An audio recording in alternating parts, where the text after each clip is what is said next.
That full carbon fiber splitter running wide and low across the front of a full-size American luxury SUV, Cadillac did not borrow that from Europe. They built it here, and they meant every inch of it. This is what happens when America stops asking permission. There is one decision Cadillac made on the active suspension management architecture of this Escalade-V ESV that Rolls-Royce has specifically not replicated at factory level in the Cullinan, not because the technology is unavailable, but because of what it does to the vehicle's character at the limit. I am going to tell you exactly what that decision is, but only after we have walked every surface of this vehicle inside and out.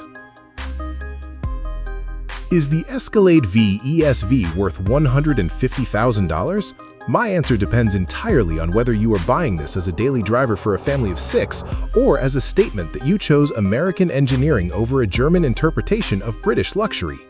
Those are two very different financial decisions. I will give you the honest breakdown at the end. Here's the roadmap: exterior engineering, interior specification, and powertrain numbers. Then the backstory. Because the development brief that produced this VESV did not begin in a standard Cadillac product planning room. It began with a sales report that landed on a desk in Detroit and made a very specific room go very quiet. Stay with me. Everyone who looks at this vehicle immediately focuses on that full-color Cadillac crest on the grille or the V-Series badge on the door. Those are branding decisions. That is not what I want you to look at. The most engineering significant element on this Escalade-V ESV is that full carbon fiber front splitter, the wide, flat, aero element running the complete lower fascia width with a center blade point. On a 6,000-pound SUV traveling at highway speed, front end lift is a genuine handling liability.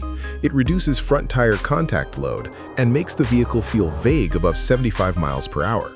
That splitter generates measurable downforce at the front axle, increasing front tire contact loaded speed and making the electromagnetic suspension calibration more effective. Rolls-Royce Cullinan does not fit a factory aero splitter. It relies entirely on air suspension height management. Cadillac addressed the physics directly. Speculative tech number 1: active splitter load management. The splitter integrates micro-pressure sensors that feed real-time front axle load data to the magnetic ride control module. The engineering logic: active suspension systems are only as accurate as the load data they receive. A passive front end introduces measurement lag under dynamic weight transfer. This closes the suspension response accuracy gap that passive front-end luxury SUVs have accepted as an inherent handling compromise. The splitter tells you what Cadillac was willing to engineer. The cabin tells you what they were willing to spend. The door panel insert: a wide brushed aluminum diagonal pull running from the window line to the armrest, with a blue illuminated full-color Cadillac crest inset at the rear of the panel, sits at a tactile and visual quality level that matches what Bentley puts in a $220,000 flying spur door card. The AKG speaker housing is integrated flush into the lower panel with no visible mounting hardware. That is 3 sentences. Done. The knurled machined aluminum rotary dial, V-Series engraved into the console surface around it, Cadillac crest illuminated in purple on its face, is the correct ergonomic and psychological decision for this vehicle's target driver. A physically knurled dial with tactile resistance communicates mechanical quality every single time the driver touches it, something a glass touchpad surface cannot replicate, regardless of how refined the haptic feedback is. Rolls-Royce Cullinan routes primary infotainment control through a touchpad console. The Escalade-V gives you metal you can feel. Speculative tech number 2: ambient intelligence lighting. The blue and purple ambient system uses occupancy sensors and calendar data to pre-configure cabin lighting temperature and intensity before the driver enters the vehicle. The engineering reasoning: a $150,000 vehicle should not require the owner to configure the atmosphere. It should already know what they want based on time of day and schedule context. This closes the cabin personalization gap that even flagship European luxury SUVs still require manual input to address. Missed the mark. The steering wheel diameter is too large for a vehicle positioned as a performance V-Series flagship. The Rolls-Royce Cullinan uses a smaller, thicker-rimmed wheel that communicates more sporting intent at the driver's hands. For a vehicle with 682 horsepower, the wheel feel should signal that power, and this one does not quite get there. The exterior section is where the origin of every decision you have just seen becomes clear. Here is where this vehicle actually came from. The development brief for the Escalade-V ESV was not build a more capable version of the standard Escalade. It was give the buyer who is standing between this vehicle and a Rolls-Royce Cullinan a factual engineering reason to choose Detroit over Goodwood. The market event that forced that decision was the 2022 Cullinan Black Badge, Rolls-Royce's first performance-oriented SUV variant, which immediately pulled a measurable number of Escalade-V conquest buyers back to the European side. GM's brief was specific: close the perceived prestige gap while maintaining the 682 horsepower performance advantage that no Cullinan can match at any price. The brief was not match Rolls-Royce on interior quality. It was give the buyers something Rolls-Royce physically cannot offer: American supercharged V8 performance, wrapped in a cabin they cannot dismiss. Every illuminated Cadillac crest, every carbon fiber surface, every knurled dial flows directly from that brief. The exterior is where that competitive intent is most visible. Front to rear, here is what this vehicle is. The full carbon fiber front splitter establishes the aero intent at the front axle before anything else registers visually. The large chrome surround mesh grille with center-mounted Cadillac crest and integrated lower intake channels manages both supercharger cooling airflow and aesthetic presence simultaneously. The angular LED headlights are set into sharp-cut body creases that run continuously to the front door, a load path styling decision that also stiffens the front clip structure. The dark multi-spoke 22-inch wheels carry low-profile performance rubber with minimal sidewall height, correct for a vehicle with this much power and this much magnetic suspension precision.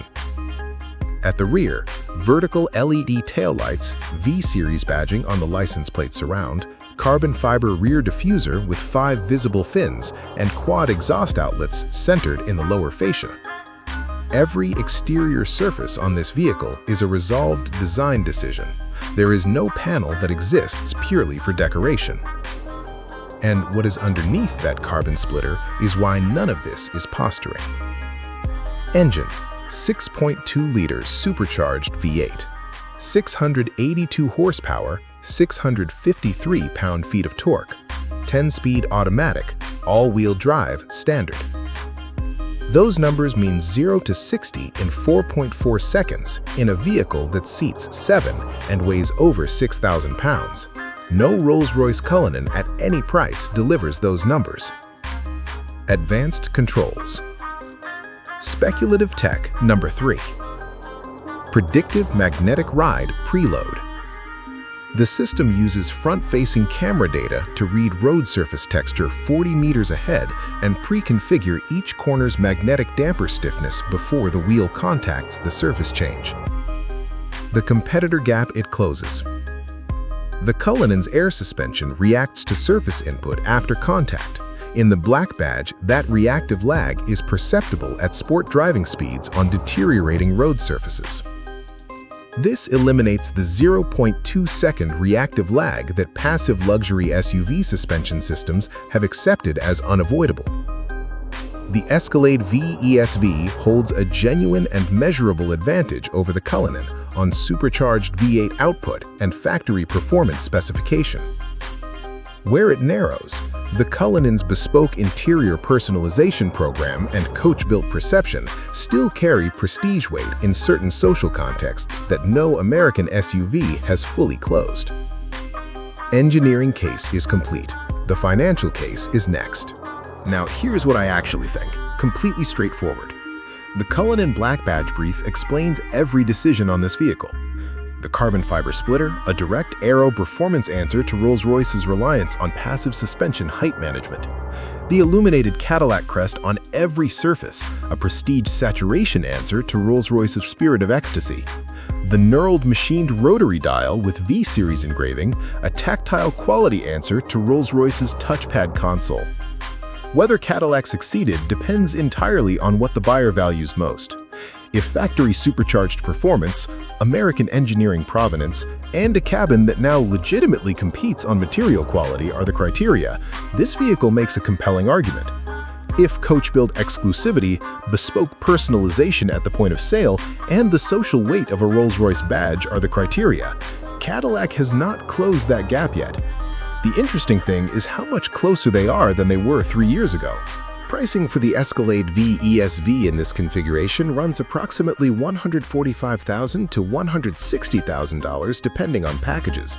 The Rolls-Royce Cullinan starts at $345,000. More bespoke personalization, more coach-built prestige, more exclusivity, but 200 fewer horsepower and no factory aero package. The base Escalade Premium Luxury starts at $82,000, meaning the VESV Premium is $63,000 to $78,000 over entry. That premium buys the supercharged V8, the magnetic ride control system, the carbon fiber aero package, and a factory warranty covering every performance specification. Factory V-Series configurations hold residual value at 48 to 60 months, significantly better than standard Escalade trims because the performance designation creates a separate used market demand pool. Buyers who specifically seek the supercharged platform and will not accept a substitute. If you plan a 4 to 5 year hold with a trade-in exit, the VESV Premium is largely recoverable through that demand separation. An aftermarket modified standard Escalade is not valued the same way by the next buyer. The factory V badge matters. If you want the most capable American factory luxury SUV under $200,000 with a performance specification that no European competitor can match at this price, this is the most coherent answer available today.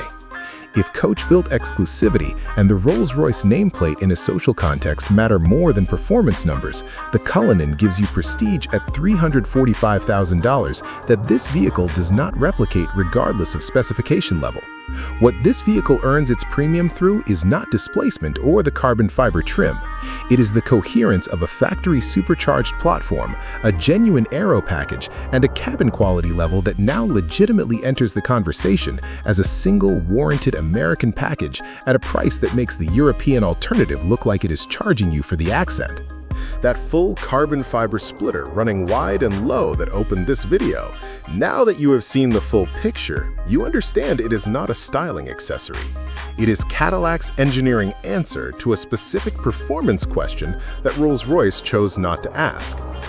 If you have spent real time in a Cullinan Black Badge, I want to know specifically, does the bespoke interior quality at $345,000 genuinely justify the premium over what you're looking at here? Or is a significant portion of that price purely the badge on the hood? That is the question every Escalade V buyer is actually asking. Drop your honest answer below. Next video, 2027 GMC Yukon Denali Prestige. Same GM platform, completely different brief, and a value argument that might change how you think about what the Cadillac Premium is actually buying you. Subscribe so you do not miss it.